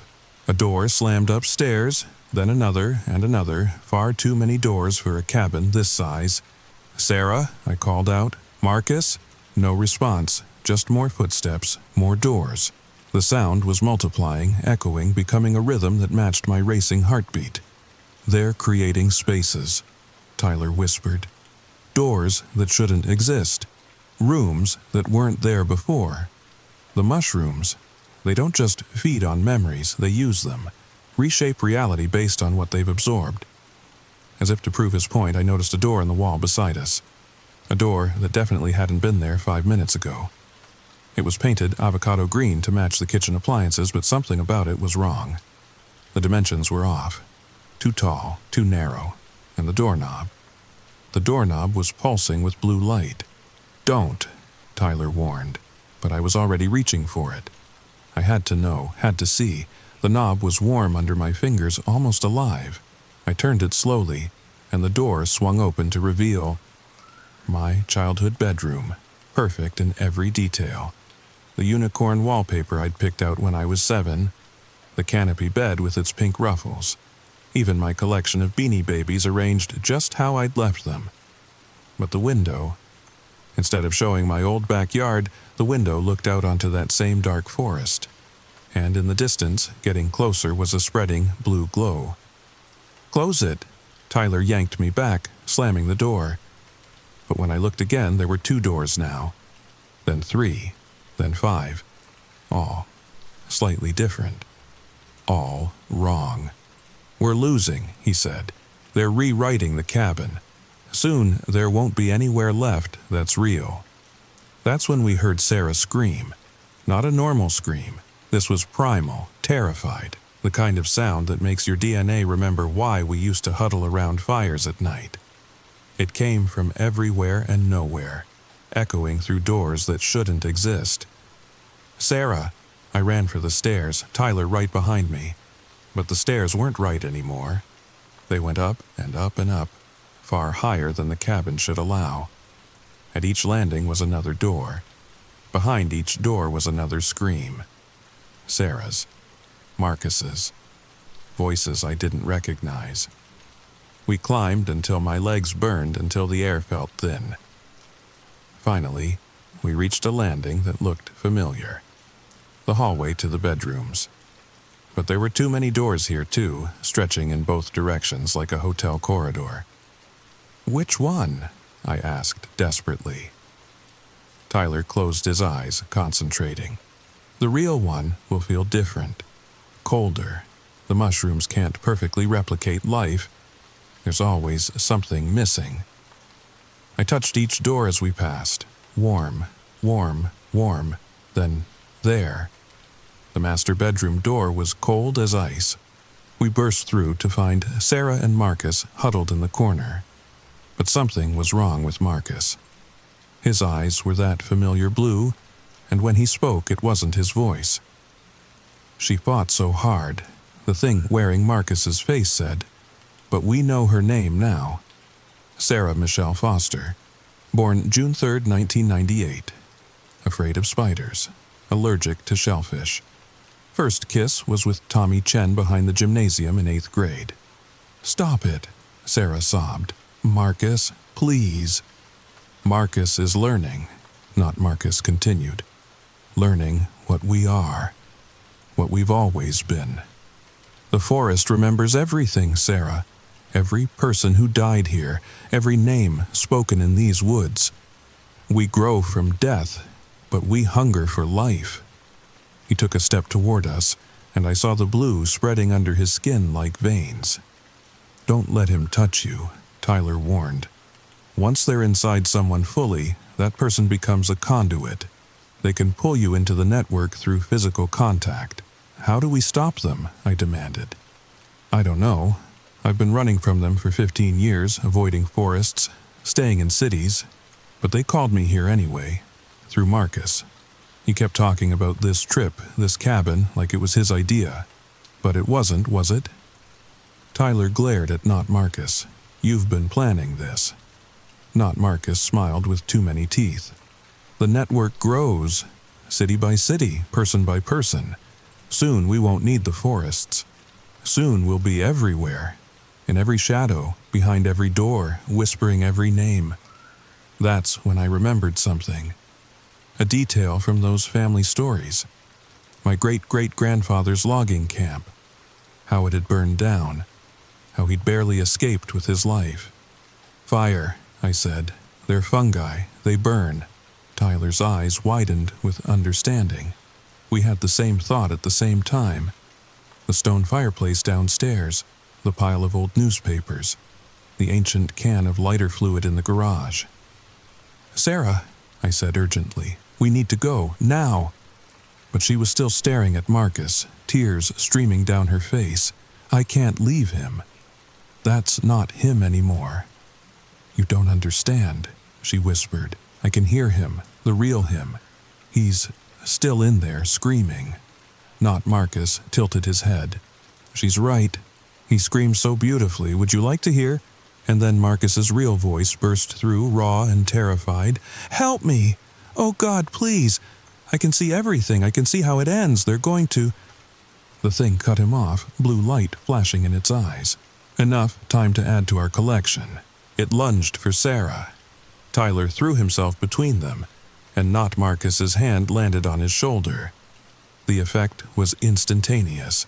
Tyler convulsed, his eyes rolling back, that blue light spreading from the point of contact. "No!" I grabbed the bedside lamp and swung it like a club. It connected with Not Marcus's head with a sick crack. He staggered back, black ichor leaking from the wound. "Run!" I screamed at Sarah, dragging the convulsing Tyler with us. We half fell down the impossible stairs, doors slamming open and closed around us, revealing glimpses of other places, other times. I saw my office in Seattle, Sarah's childhood home, a logging camp from a century ago where men in suspenders ran from spreading blue fire. Finally, we crashed into the living room. The furniture we'd used as barricades had been rearranged into a perfect circle. In the center, growing through the floorboards, was a cluster of those glowing mushrooms. "They're inside," Sarah gasped. "They've been inside all along." Tyler's convulsions were getting worse. I could see the blue spreading under his skin, racing toward his heart. Behind us, footsteps on the stairs. Not just one set now, dozens. All those doors opening, all those echoes walking free. I made a decision. "Get Tyler to the car," I told Sarah. "Try to drive. Even if the road loops back, keep trying." "What about you?" I looked at the mushrooms growing through the floor, at the lighter fluid in the garage, at the spreading blue glow that was coming from everywhere now. "I have roots here," I said. "Family connection.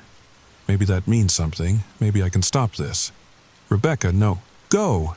She dragged Tyler out the front door. I heard the car engine start, tires squealing on gravel. Then I was alone with the whispers and the glowing circles and the sound of impossible footsteps getting closer. I grabbed the lighter fluid, doused everything. The mushrooms, the furniture, the walls, the carpet. The thing that used to be Marcus appeared at the bottom of the stairs, black ichor still dripping from its head.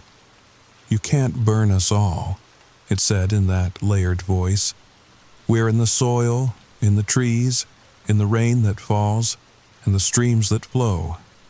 We are the forest remembering itself." "Maybe," I said, flicking my grandfather's Zippo open, "but I can try." I dropped the lighter. The world exploded into orange and blue, two different fires fighting for dominance. I ran, crashing through the back door into the forest. Behind me, the cabin burned with colors that shouldn't exist. But the mushroom circles were everywhere, hundreds of them, thousands. A fairy ring the size of the entire forest, all pulsing in unison. And from each one, figures were rising. Echoes, memories, the dead walking in borrowed flesh. I ran deeper into the woods, the whispers following me. They spoke every name I'd ever known, every person I'd ever met, every connection I'd ever made. And with each name, I felt myself getting lighter, emptier, like they were stealing pieces of who I was. That's when I understood. The mushrooms didn't just want our bodies. They wanted our connections, our networks. Every person we knew became a door they could walk through. Every name we remembered became a thread they could follow. I was being hollowed out. Soon I'd be just another echo, calling names in the dark. But then I heard it. Through all the whispers, through all the false voices. Tyler's real voice, weak but human. "Rebecca, the road, it's working. The fire broke their hold." I ran toward his voice, crashing through undergrowth. The figures followed, reaching out with hands made of memory and hunger. Behind us, the fire spread from tree to tree, but it wasn't normal fire anymore. It burned blue at the edges, consuming and transforming. I burst out of the tree line to see Tyler's car stopped on the road. Sarah was behind the wheel. Tyler slumped in the passenger seat. His skin still had traces of blue, but it was fading. "Get in!" Sarah screamed. I dove into the back seat as she floored it. In the rearview mirror, I watched the forest burn with impossible light. Figures stood at the edge of the road, watching us go. Some wore faces I recognized. Some wore faces that hadn't been born yet. One of them waved. It looked like me. We made it back to Seattle just as the sun was rising. None of us spoke during the drive. What was there to say? Tyler was hospitalized for what the doctors called an unknown toxin exposure. Sarah and I were treated for smoke inhalation and released. Marcus's body was never found. The official report blamed the cabin fire on old wiring. 3 campers safely evacuated. 1 missing, presumed dead. But I know the truth. We all do. Tyler moved to Arizona the next month. Somewhere dry, somewhere far from forests. Sarah went to therapy, got prescribed pills that helped her sleep without dreams. We don't talk anymore. The memories hurt too much. And me, I stayed in Seattle, I work, I eat, I sleep. I pretend everything is normal, but sometimes on rainy nights I hear them, the whispers, growing stronger. They know my name, you see, my full name, and names have power. Last week I found a mushroom growing in my shower. Small, pale, not glowing yet, but it whispered, and I recognized the voice. It was mine. So, that's my story, every word of it true. And if you don't believe me, well, I don't blame you. I wouldn't have believed it either, not before. But let me ask you something. Have you ever walked in a forest and felt like you were being watched? Ever heard your name on the wind when no one was there to speak it? Ever noticed how some missing persons cases just stop being investigated? The mushrooms are spreading, city by city, person by person. They know our names now, all of our names. And they're so very patient. Sweet dreams. Oh, and one more thing. If you're listening to this late at night, if you're alone in the dark, you might want to check your bathroom. Check the corners where it's damp. Check behind the toilet where no one ever looks. Because I bet, just maybe, you'll find something growing there. Something that glows. Something that whispers. Something that already knows your name.